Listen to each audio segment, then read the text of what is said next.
Good morning and welcome to Beachside Community Church. My name is Jonathan Watson. Welcome to the final debate of 2020. We know that this week has a lot of things at stake, and we know that maybe there's a tough decision for a lot of us this coming Tuesday. So we wanted to make sure we provided you with the most accurate information to make the best choice on sometime this week when you vote. So we're going to have a debate today. Just to be aware, our audience has not agreed to neither clap nor cheer nor boo. So please feel free to do that as much as you would like. Today is going to be a lot of fun. So please welcome this morning's candidates. Parker Rushing will be campaigning on behalf of Chick-fil-A. And Nick Watson will be campaigning on behalf of Popeyes. Good morning, gentlemen, and welcome. This morning's debate will be comprised of 3 questions covering the dispute as to which restaurant has the best chicken sandwich. Parker will be arguing on behalf of Chick-fil-A and Nick on behalf of Popeyes. After each question, one of you will be given 20 seconds to respond, and the other 10 seconds for rebuttal. Neither of you have agreed to these terms, nor have you heard them. So this will be a lot of fun. With that, let us begin. Parker, the first question is for you. As I'm sure you are well aware, one of the most essential parts of a chicken sandwich is the bread.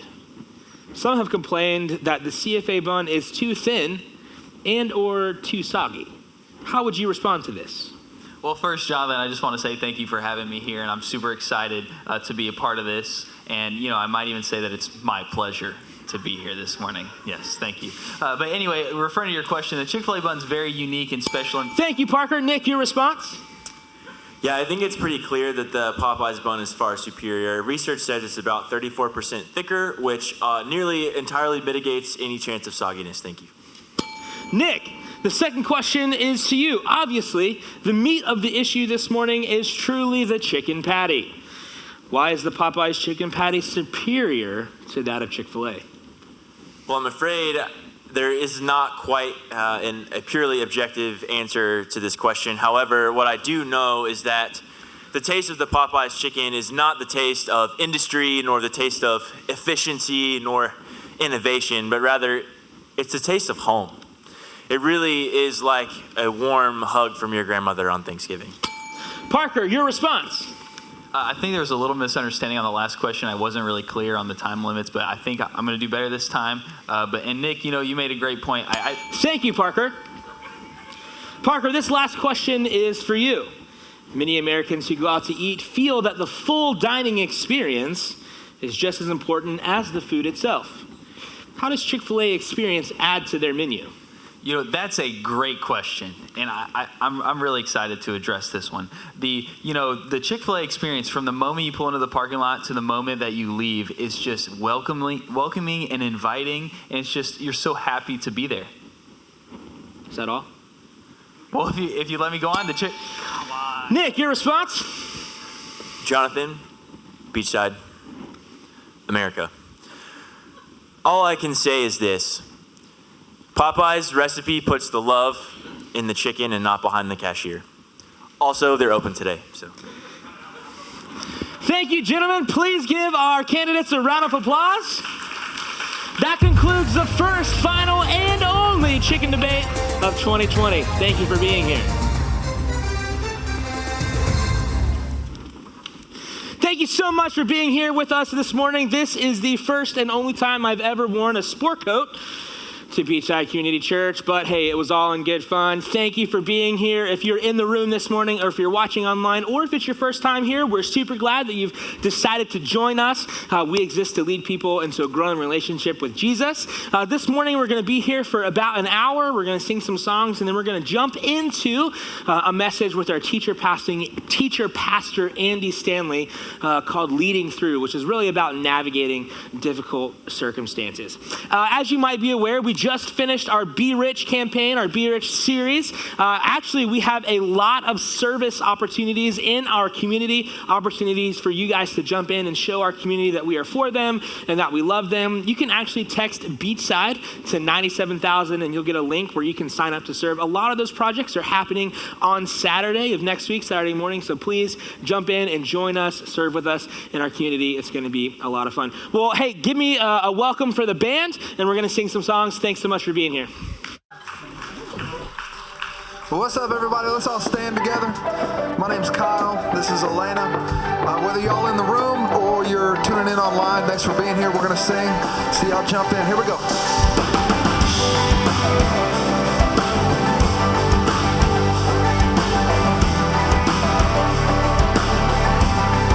Come on.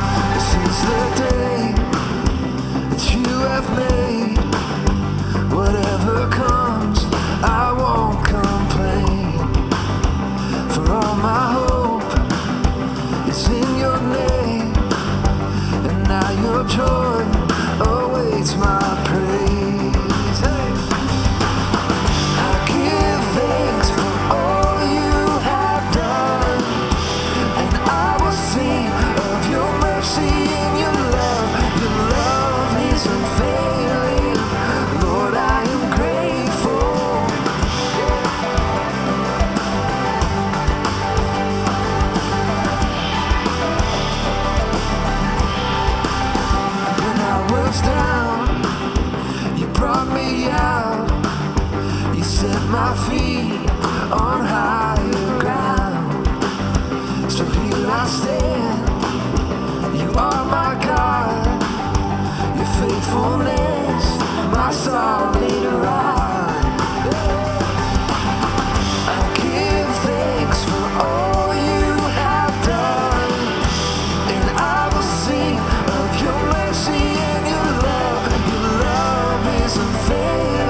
for worshiping with us today. You can go ahead and take your seats. When I was in college, I got a text message on a Thursday afternoon. I had a friend in Athens who was running a ministry, and he said, Jonathan, I need you to jump on a retreat with some high school students tomorrow. And because I was in college and didn't have anything to do, I was like, yeah, sure, I'll go on a retreat with some high school students tomorrow. And so we left town, and we were gone for a couple nights and came back. And while I was on that retreat, I had the opportunity to get to know a kid whose name was Daniel. Daniel, him and I just kind of connected over the weekend, and he was a great kid. And fast forward a couple months, I'm staying up late one night doing some homework, and I get a Facebook message from Daniel. And Daniel says, hey, Jonathan, I really need to talk to you about some things that are going on in my life. I've got some doubts about faith. I've got some doubts, just things that are going on, and I really need to talk about it. So Daniel and I stayed up kind of late, just talking about some things, working some things out. And it was a good conversation. And then a couple years later, actually, I'm getting ready for work, and I get a text message on my phone, and it's Daniel. And I pick up my phone and I look at it, and Daniel had texted me, and he says, Jonathan, you probably don't know this, but that conversation that we had several years ago on Facebook saved my life. And I was like, dude, what are you talking about? And he was like, yeah, man, I was thinking about taking my life, and I had a lot of doubts, and I had a lot of issues. Things were not going well at home and my family. And he's like, you have no idea how important that conversation was to just my faith and my development and my growth as a person. And I was just like totally taken aback by that.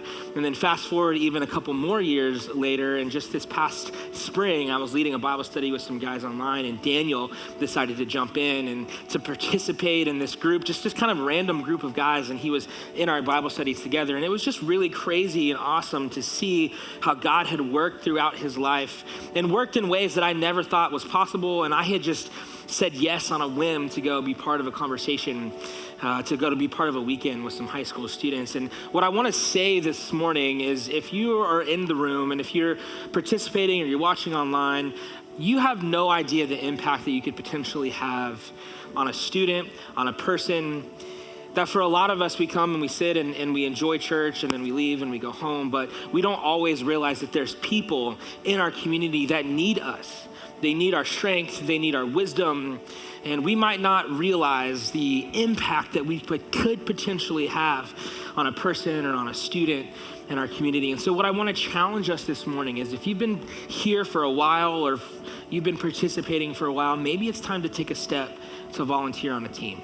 Not because we need people, but because you have no idea what's at stake on the other side of joining a strategic service team and volunteering here at our community. It might be somebody's life is on the line. And then that's like super dramatic, but it's definitely true. Down the hallway, there's a wall that says engage, and there's a sign, and there's all these little signs that hang up. Those are all the positions that we need filled here at Beachside. And the reality is those aren't just pieces of paper.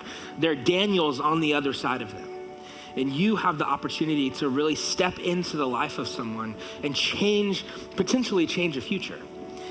And that's amazing. And so many of you have partnered with us to do that. There's these Emerald Coast t-shirts all over our building. These are people who have taken a bold step to volunteer, and we're super thankful for all that you do. Actually, if you want to volunteer, if you want more information on what it looks like to do that, you should grab someone who's wearing a For the Emerald Coast t-shirt and ask them why they do it.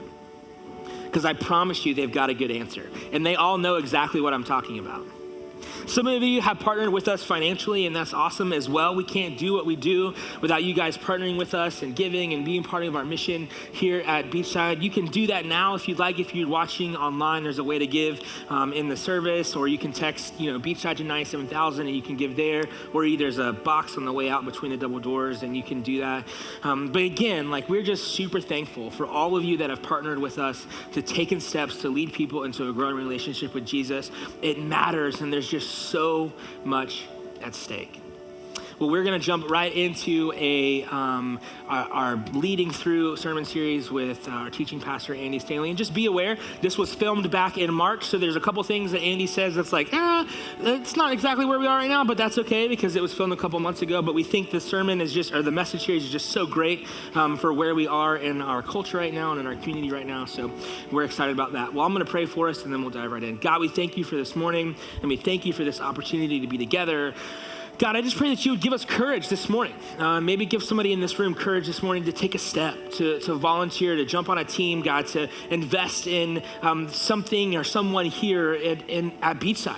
God, because we just believe that it's so important, not just for the people on the other side of it, but also for us, for our growth as people who follow you. God, I pray that you'd give us the courage to do that. I pray that you would be with us this morning, that you would challenge us, that you would speak to us, God, that you would help our faith to grow. And God, we just declare that we are dependent on you for all of those things. And it's in the strong name of Jesus that we pray. Amen.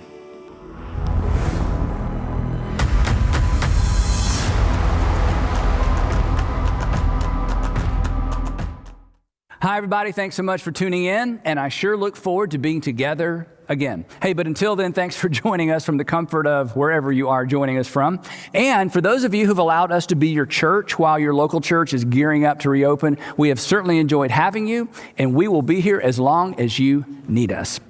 Today we begin a brand new 4-part series entitled Leading Through, and the subtitle is 3 Essentials for Navigating Uncertainty. 3 Essentials for Navigating Uncertainty. Now, here's the thing.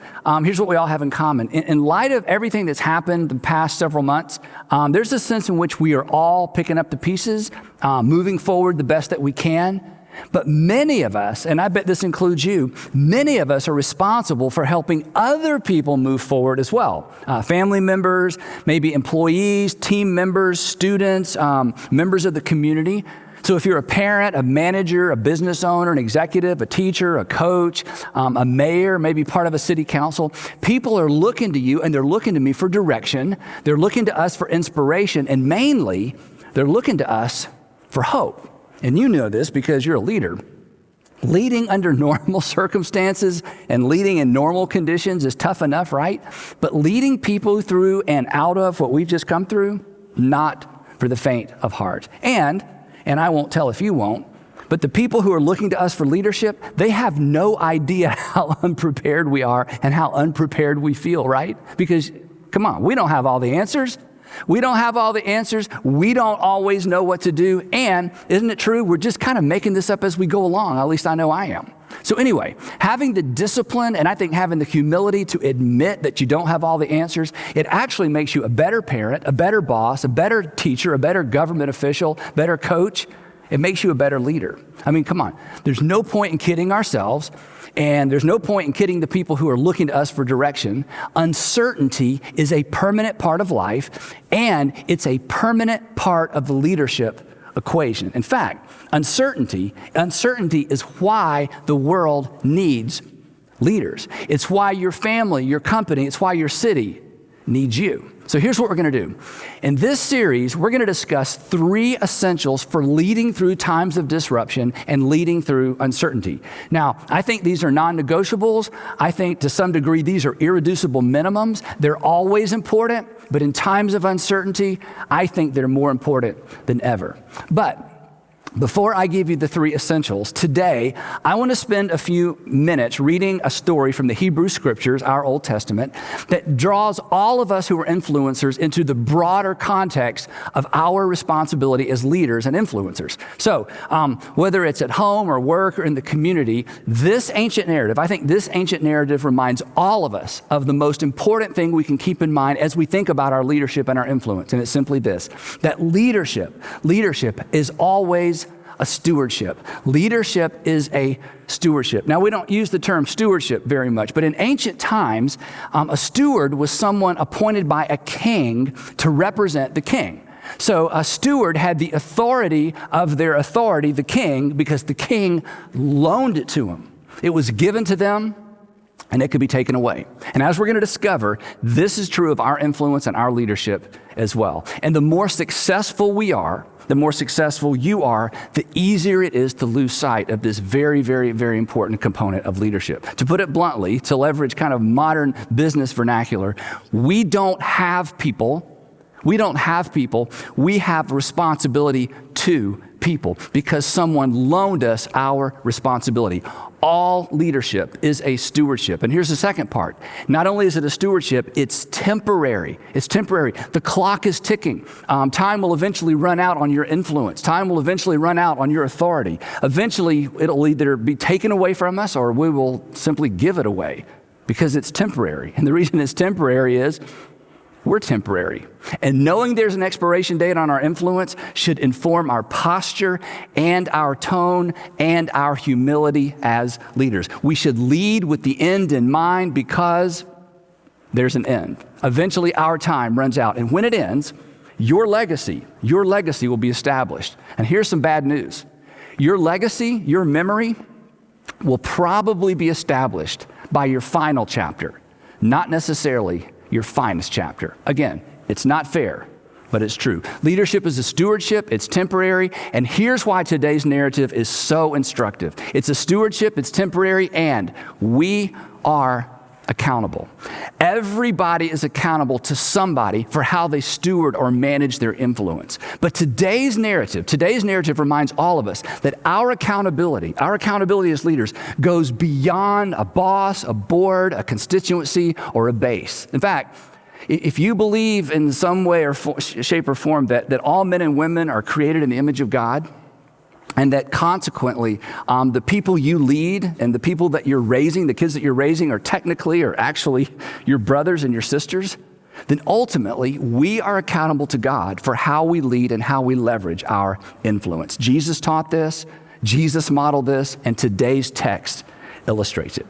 Today's story takes place around 580 BC, and the main character in the story was an extraordinary military and political leader who confused progress with greatness, which is so easy to do, isn't it? And he was ultimately brought to his senses in a very unusual way. His name is Nebuchadnezzar. Nebuchadnezzar was literally the most powerful man in the world in the day in which he lived. He was the king of Babylon. He resided in the city of Babylon, which is located in modern-day Iraq. Now, this is super important. About 20 years before the story we're going to look at today, about 20 years before that, Nebuchadnezzar invaded Judah. The city of Jerusalem was actually spared for the time being. But while he was there, Nebuchadnezzar went in and rounded up members of the nation's elite, their citizens, their best and their brightest people, and brought them back to Babylon as hostages. And included in this number of folks were Shadrach, Meshach, Abednego, and Daniel. Then, a few years later, Nebuchadnezzar returns to Jerusalem. He sacks the city. He destroys the temple, but before he destroyed it, he looted it. And then he takes all the contents of the Jewish temple to Babylon, and he places them in the palace vault. Now, I need you to log all of that away because those details become very important toward the end of today's story.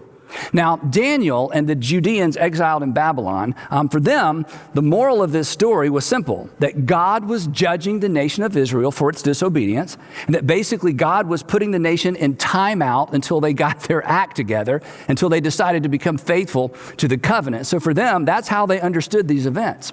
But King Nebuchadnezzar didn't see it that way. The way he saw it, it was very simple. His God, Marduk, was clearly more powerful than the Jewish God, Yahweh. And Israel's God had lost. So consequently, that's just the end of the story, right? But as it turns out, that was not the end of the story. In fact, it's actually why we know this story.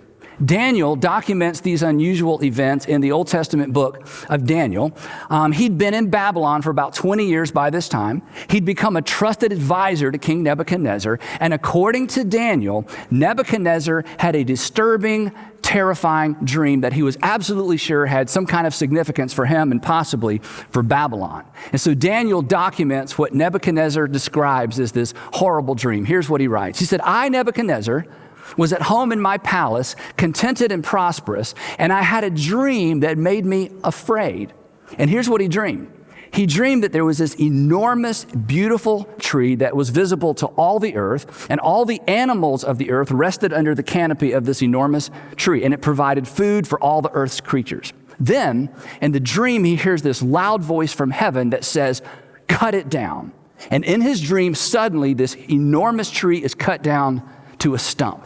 And then in the dream, the voice says this. It says, let him be drenched with the dew of heaven, and let him live with the animals among the plants of the earth. And let his mind be changed from that of a man, and let him be given the mind of an animal, till 7 times pass by for him. And then the voice announces this. The decision is announced by messengers. The holy ones declare the verdict, so that the living may know that, and here's the bottom line for Nebuchadnezzar, and here's the bottom line for us, that all the world would know that the Most High is sovereign over all kingdoms on earth, and gives them to anyone he wishes, and sets over them the lowliest of people. So when Nebuchadnezzar wakes up from this dream, he is terrified, and he knows it has something to do with him. So he calls in all the usual suspects to help him interpret this dream, and they either can't or perhaps they won't. And eventually, he brings in Daniel. And when Daniel hears Nebuchadnezzar's dream, he also is terrified. In fact, Daniel is so terrified when he hears Nebuchadnezzar's dream that Nebuchadnezzar actually has to comfort Daniel. And here's what Daniel says. He says, "My Lord, if only the dream applied to your enemies and its meaning to your adversaries, but it doesn't. It's all about you." And then I think perhaps because of what he was about to say, Daniel takes a step back and he says, "King Nebuchadnezzar, here's what the dream means. The Most High God has decreed that you will be driven away from humanity, that you're about to become like a wild animal, that you're going to humiliate yourself publicly, and that this will go on until you finally acknowledge," and then maybe he takes another step back, "until you finally acknowledge that the Most High God, not you and not Marduk, is sovereign over the kingdoms of men." And then he gives him a little bit of good news. He says this, he says, "Your kingdom will eventually be restored to you, but not until you acknowledge that heaven rules. Therefore, your majesty, be pleased to accept my advice." And then Daniel steps into his role as an advisor to the most powerful man on the planet. And here's what he says. He says, "Renounce your sins by doing what is right, and your wickedness by being kind to the oppressed. It may be that then your prosperity will continue." Well, Nebuchadnezzar was terrified by the dream, but apparently he wasn't all that terrified because nothing changed for 12 months. And then everything changed. 12 months later, King Nebuchadnezzar was walking on the roof of the royal palace of Babylon, and he said to himself, or he said out loud, "Is not this the great Babylon I have built as the royal residence by my mighty power and for the glory of my majesty?" And we can hear the music change, can't we? And we can pretty much guess what happens next, can't we? The words were still on his lips when a voice came from heaven, and the voice said this, "This is what is decreed for you, King Nebuchadnezzar." Now, King Nebuchadnezzar is the one who's accustomed to making the decrees. Now someone is making a decree about him. "King Nebuchadnezzar, your royal authority has been taken from you." It's been taken because it can be taken, and it can be taken because it was given. It was on loan. It was a stewardship, Nebuchadnezzar. And Nebuchadnezzar, you didn't know it, but you are accountable, and you're being called to account. You made it all about you, and now you're through.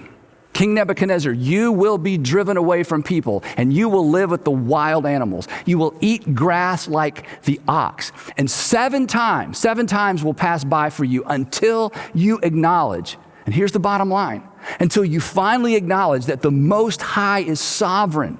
The Most High is sovereign over all the kingdoms on earth, and he gives them to anyone he wishes. And immediately, Daniel says, immediately, Nebuchadnezzar was driven away from people, and he ate grass like the ox. His body was eventually drenched with the dew of heaven until his hair grew like the feathers of an eagle and his nails like the claws of a bird.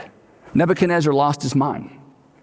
Possibly stricken with boanthropy. Boanthropy is actually a real psychological disorder where the person suffering from it actually believes that he or she is a cow or an ox. So what happens is his attendants or his wife walks in one day and they find King Nebuchadnezzar crawling around on all fours making animal noises. They take him out to a private garden, and they try to keep this story private, and he lives there. We don't know how long, but eventually he comes back to his senses, and when he's told what happens, of course, he's absolutely humiliated. And he puts two and two together, and he remembers the dream, and he remembers Daniel's interpretation of the dream. And Daniel takes down his confession, and Here's what Nebuchadnezzar said at the end of that time. He said, I, Nebuchadnezzar, raised my eyes toward heaven, and my sanity was finally restored.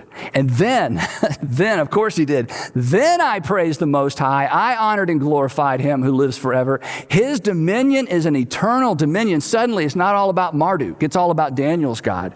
His dominion is an eternal dominion. His kingdom endures from generation to generation. This is so powerful. No one can hold back his hand or say to him, what have you done? And now I, Nebuchadnezzar, praise and exalt and glorify the King of heaven, because everything he does is right and all his ways are just. And those who walk in pride, he is able to humble. So here's the lesson for Nebuchadnezzar and for us. Leadership, even kingship, is a stewardship. It's a gift. It's temporary. Leaders and kings are accountable. And so we dare not, this is our lesson, we dare not leverage our power, we dare not leverage our influence to oppress. Now, this whole incident with Nebuchadnezzar did not happen in secret. Wherever there were slaves, there were no secrets. And this story eventually circulates throughout the royal family and beyond.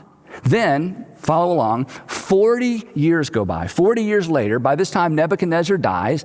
There were 2 or 3 other kings that lasted for a very short time, but 40 years later, the new king of Babylon is Nabonidus. He's the brand new king of Babylon. He's the king of Babylon, but he is no King Nebuchadnezzar. And as the glory of Babylon begins to fade, in the east, the Persians, under the leadership of Cyrus the Great, begin to flex their military and economic muscle. And Cyrus the Great sets his sights on the city of Babylon with all of its legendary wealth, and he launches a campaign of conquest and destruction with Babylon, the city of Babylon, as the ultimate prize. So King Nabonidus, who's the king now in Babylon, he put his co-regent Belshazzar in charge of the city. I know it's a lot of names, puts Belshazzar in charge of the city of Babylon. Then he and the Babylonian army go out to confront Cyrus, who's making his way toward the city of Babylon. Well, the Persian army under Cyrus decimates the Babylonian army. They capture Nabonidus and they march on the city. And Cyrus knows that the great city of Babylon, the defenses make it pretty much impregnable. But he's going to march on the city anyway. Meanwhile, inside the city of Babylon, Belshazzar, who now considers himself the king, prepares the city for a protracted siege. He reinforces the gates as the Persian army surrounds the city. And he's so confident the Persians will never breach the walls of Babylon. I mean, from his perspective, the Persian army is going to, thirst to death, starve to death, or if they stay too long, they're going to freeze to death. But there was no way they would take the city of Babylon. So, with the city's defenses set, Belshazzar decides to throw a party, a huge party. Now, in light of what happens next, it's important to note that Belshazzar was actually the late King Nebuchadnezzar's grandson. In the text, it refers to him as Nebuchadnezzar's son, but that's just the way they talk. He was actually King Nebuchadnezzar's grandson. So, here's what happened next. King Belshazzar gave a great banquet for 1,000 of his nobles. This was a big party, and he drank wine with them. And while Belshazzar was drinking his wine, he gave orders to bring in the gold and silver goblets that Nebuchadnezzar, his father or his grandfather, had taken from the temple of Jerusalem. We talked about that up top, remember? So they brought in the gold goblets that had been taken from the temple of God in Jerusalem. And the king and his nobles, his wives and his concubines drank from them. They essentially made a mockery of these sacred things that had been taken from God's temple in Jerusalem. But it gets worse. As they drank the wine, they praised the gods of gold, the gods of silver, of bronze, iron, the gods of wood, and the gods of stone. And Yahweh had finally had enough.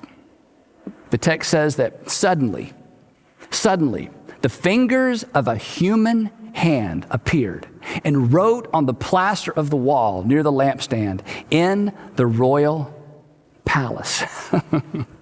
And the party stopped, right?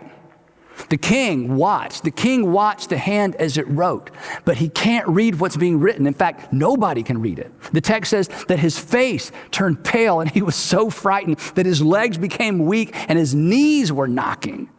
And then Belshazzar announces to everybody at the party, anyone who can read this, anyone who can read and interpret this writing, I will make them the third highest ruler in the kingdom. But nobody steps up. Now, his queen, who apparently either wasn't invited to the party or who left early, hears all of this commotion, or maybe she hears a lack of commotion. She steps into the banquet hall. She glances up at the wall and sees this strange writing on the wall. And she comes over to the king and she says, pumpkin, or however she referred to Belshazzar, pumpkin, she says, don't be alarmed. Don't look so pale. There's actually a man in your kingdom who has the spirit of the holy gods in him. King Nebuchadnezzar actually appointed him to be the chief of the magicians, enchanters, astrologers, and diviners a long time ago. And this man has in him the ability to interpret dreams, explain riddles, and to solve difficult problems. Call for Daniel, and he will tell you what the writing means. Now, Daniel must have been in his 70s by this time. Apparently, he'd been forgotten by everybody except perhaps the queen. So they find Daniel, they usher him in. Belshazzar repeats his promises of wealth and glory and power. Daniel shakes his head. He glances up at the strange script that's, written on the plaster, and he says, you may keep your gifts. You may keep your gifts for yourself, Belshazzar, and give your rewards to someone else. Nevertheless, I will read the writing for the king, and I will tell him what it means.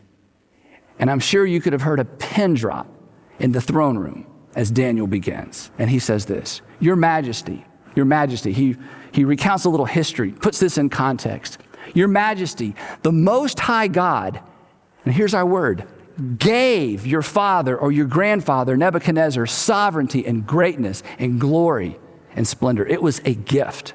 Because, he says, because of the high position he gave him, all the nations and all the peoples of every language dreaded and feared your grandfather Nebuchadnezzar.